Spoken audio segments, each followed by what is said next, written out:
You ask Tiger to solve. This deals with linear equations with one unknown. The final result is g equals -11/2. Let's solve it step by step. Simplify the expression. Expand the parentheses. Multiply the coefficients. Simplify the arithmetic. Expand the parentheses.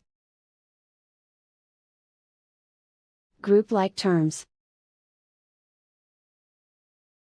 Simplify the arithmetic. Group all constants on the right side of the equation. Add 11 to both sides. Simplify the arithmetic.